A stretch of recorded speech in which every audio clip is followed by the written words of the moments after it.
persona que comience a revisarlas, ya sea el profesor o cualquier otra persona que quiera interesarse en ese tema, cuando la literatura que fue seleccionada por ese investigador no está consona, no es de relevancia, no fue seleccionada como es debido, partiendo desde el punto de vista de interés de la propia investigación, indudablemente que se va a perder el sentido de la investigación como tal.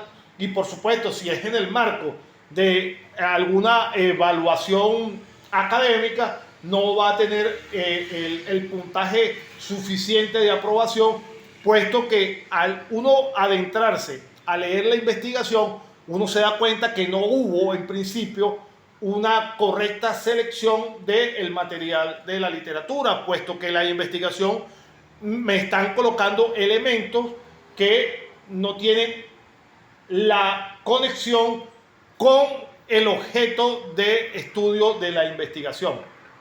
Entonces, el primer paso va a consistir entonces en seleccionar aquella literatura que va a ser de utilidad para nuestro marco teórico específico y desechar aquellas que realmente no nos van a servir.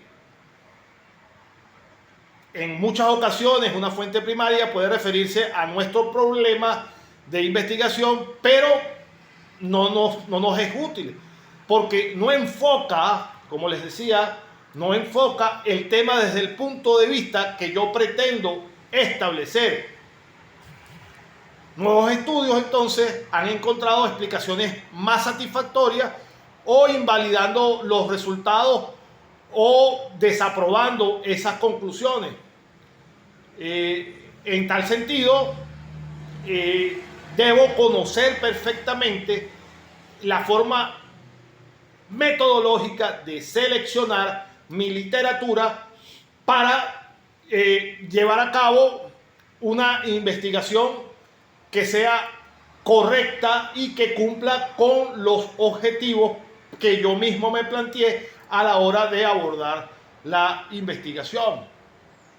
En el caso de la detención de la literatura, que la literatura se haya realizado mediante compilaciones en bancos de información de datos, donde se incluya un breve resumen de cada referencia, se corre entonces menos riesgo de haber elegido una fuente primaria o referencial que no nos haya sido útil. Por eso es que debemos estar completamente seguros, por supuesto, de los objetivos que queremos perseguir en la investigación, pero debemos revisar concienzudamente toda la literatura para no caer en inexactitudes a la hora de incluir una serie de informaciones que no están realmente sincronizadas con el objetivo de mi investigación. De manera de que actualmente las fuentes primarias más utilizadas para elaborar los marcos teóricos en todas, absolutamente todas las áreas del conocimiento son generalmente los libros publicados por editoriales. Cuando hablo de libros, por supuesto, los libros también ahora en la modalidad de la tecnología, los libros se publican igualmente vía internet. Pero ¿por qué es la fuente primaria más utilizada en cualquier área del conocimiento? Los libros, los textos publicados, porque un texto publicado no es lo mismo que cualquier otro material que uno encuentre por ponerles un ejemplo, en la red informática. Los textos publicados por editoriales, para esa certificación que le da la editorial, generalmente o 100% están completamente revisados por expertos y uno puede dar por cierta esa información que uno extrae de un libro publicado por un editorial, a diferencia de otras fuentes de información que uno saca del internet, que si no está perfectamente verificada esa fuente de información donde uno está obteniendo esos conocimientos, puede presentarse una duda en cuanto a su veracidad. Entonces, cuando estén plasmando, no solo para el área de nuestra materia, sino en cualquier área investigativa que les toque a nivel profesional o académico en el futuro, tienen que tener la certeza de dónde están adquiriendo la información que van a ustedes a suministrar en su investigación.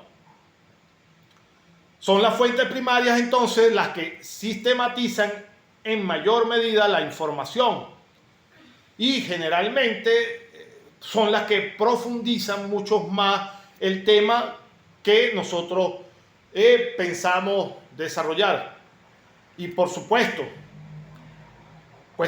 es mucho más económico en cuanto, no hablo ni siquiera de la parte monetaria, sino que es mucho más económico en razón hasta de tiempo, consultar una fuente primaria que uno sabe que está perfectamente certificada y que al utilizarla, primero estoy utilizando un servicio altamente especializado con una veracidad comprobada, y estoy seguro que desde ese punto de vista mi investigación va a ser aprobada con creces, puesto que mi fuente primaria es una fuente legítima, verdadera, veraz, y todos los conocimientos que estoy adquiriendo de ella son perfectamente ciertos y son comprobados.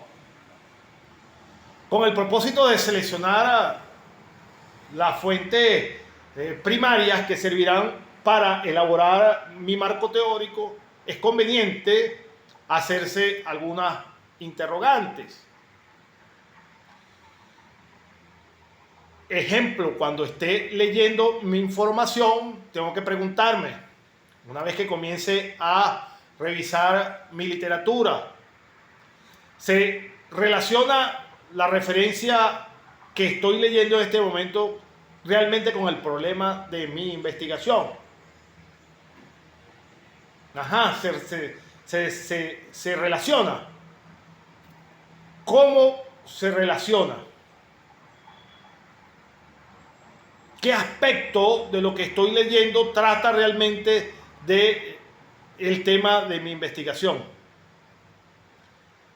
¿Desde qué perspectiva la información que estoy leyendo me está abordando el tema? ¿Desde qué perspectiva? ¿Desde una perspectiva psicológica? ¿O será antropológica? ¿O sociológica? ¿Será administrativa? Esas interrogantes y otras más que ustedes en su experticia investigativa puedan hacerse a la hora de evaluar la literatura, la información, para darle cuerpo a su investigación. Esas preguntas tienen que obtener una respuesta certera, una respuesta que coincida con el objetivo de su investigación. Y como yo les he referido a todo lo largo de nuestra materia de metodología de seminario, que ojalá existiera una fórmula mágica que yo les indicara 4 o 5 puntos esenciales y con esas solas herramientas ustedes la pueden aplicar para todos los casos de materia de investigación que se propongan. Y no es así. Por eso es que la materia de metodología es tan extensa, es sistemática y conlleva la adquisición de unas cantidades de herramientas de tipo metodológico para adecuar todo ese arte de saber en materia investigativa, adecuarlo a una investigación específica. No todas las investigaciones las podemos abordar desde el mismo punto de vista. No todas las investigaciones se obtienen por el mismo camino metodológico. No todas se enfocan desde el mismo punto de vista.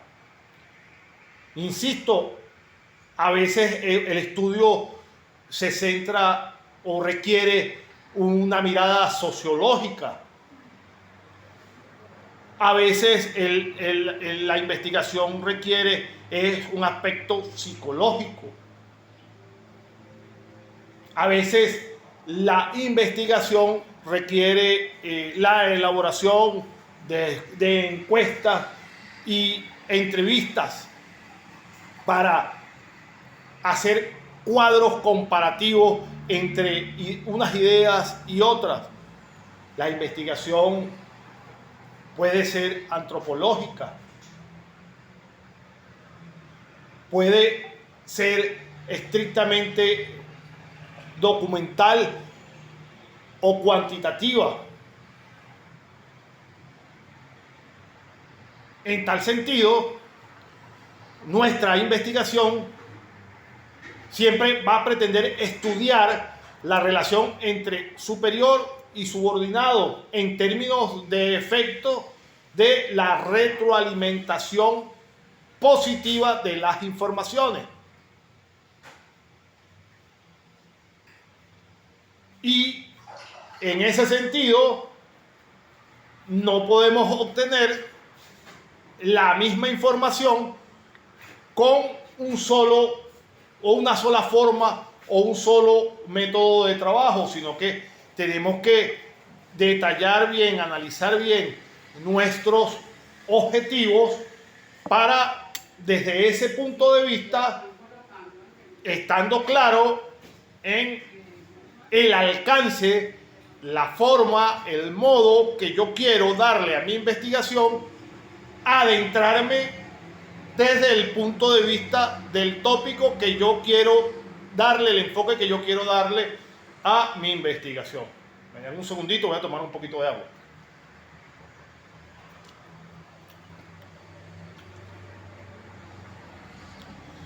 Supongámonos que en alguna investigación nos encontramos un artículo que versa sobre las relaciones entre subordinados y jefe, pero que el artículo me va a hablar más bien de las atribuciones administrativas que cierto tipo de subordinados tienen en determinadas empresas. Podríamos poner los encargados de auditoría con respecto a los gerentes de despacho de asesoría contable, etc. Este artículo entonces se eliminaría por sí solo porque enfoca el tema desde otra perspectiva que yo no estoy buscando. Entonces debo acudir a otro campo de conocimiento porque yo lo que quiero es hacer una investigación sobre el orden jerárquico de una empresa. Yo no quiero hacer la investigación sobre los despachos de asesoría contable de la misma. Espero que se me esté entendiendo. Entonces, yo no puedo relacionar la literatura o no puedo incluir la literatura si no concuerda exactamente con el objeto de mi investigación.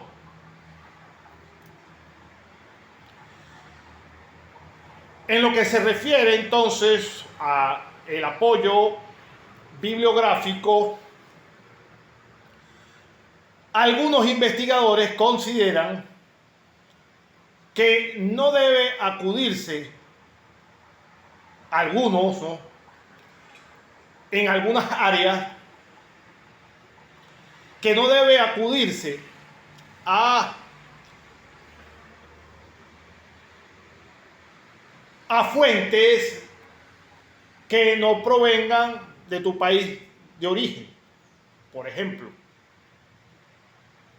en materia legal, en el trabajo de investigación jurídica, por supuesto, nosotros netamente hablando de la investigación en el marco jurídico, de acuerdo al caso que uno quiera plantearse en una investigación, el derecho, el área del derecho, sobre todo en los países occidentales, los principios generales casi todos están compartidos en líneas generales del marco teórico por casi todas las naciones occidentales.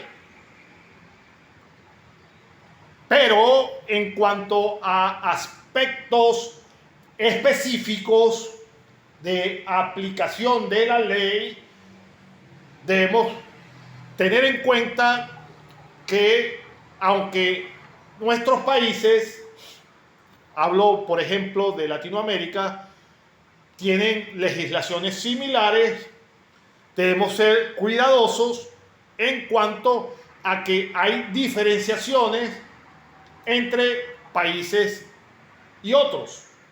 Cada país, aunque tiene rasgos transversales que lo asemejan en líneas generales en la sustantividad de las normas, la subjetividad, es decir, la aplicación de las mismas, tiene la particularidad en cuanto a cada país en donde se aplique. De manera tal que en un trabajo de investigación en materia jurídica, yo debo tener en cuenta, yo puedo hacer comparaciones de derecho comparado, ejemplificando un caso que ocurre en otro país, lo traigo a comparación con el nuestro, pero debo tener en cuenta y debo hacer la salvedad de que la subjetividad, la aplicación de la norma, si estoy haciendo un trabajo aquí, tengo que ser cuidadoso y meticuloso de exponer la forma y manera como se aplica la norma en nuestro país. Creo que con eso lo tenemos perfectamente claro. En tal sentido, decía que algunos autores metodológicos de la metodología dicen que no debería en algunas áreas específicas acudirse a obras elaboradas o autores elaborados en otros países, porque son de contextos y situaciones diferentes. Eso, como les dije, puede tener algún asidero, pero no en su totalidad, insisto. Nosotros podemos hacer comparaciones. Nosotros podemos indagar haciendo siempre la salvedad que me estoy refiriendo a la legislación tal, de tal país, elaborada en tal fecha. Y la aplicación de una norma X parecida en ese país, en nuestro país se denomina de esta manera. Siempre guardando las formas y que la persona que se introduce a leer el marco de esa investigación entienda el contexto en que fue desarrollada y el mensaje y el objeto que pretende esa investigación. Entonces, aunque el detalle de con contextos y situaciones distintas de autores extranjeros puede tener algún viso de certeza, esto no implica que debe rechazarse per se o que no debe utilizarse un material proveniente, por supuesto, del exterior. Todo va a depender, insisto, todo va a depender, la cuestión aquí está en el uso que yo le dé, a la información que me suministra el autor. Valiosísima. Entonces, el que tiene que tener la habilidad conceptual, sapiencial, para introducir esa información dentro de mi investigación soy yo, dándole el buen uso a la información que obtenga, no importa que provenga de otro país, que sea extranjero. Ahora, la literatura extranjera puede ayudar al investigador en diversas maneras. Como les dije, puede ofrecerle un buen punto de partida, le puede permitir hacer comparaciones, guiarlo en el enfoque y el tratamiento que le va a dar a su problema de investigación. Yo lo veo de utilidad para comparar una realidad con otra y lo orienta, por supuesto, al respecto a diversos elementos que intervienen en el problema y que tal vez en su realidad no se había enfocado en eso porque es la realidad foránea, centrado en algún problema específico. Pero en el marco de la construcción de nuestro marco teórico, se debe entonces estar completamente seguro de la literatura que revise esté consona con el objeto que pretendo darle a mí.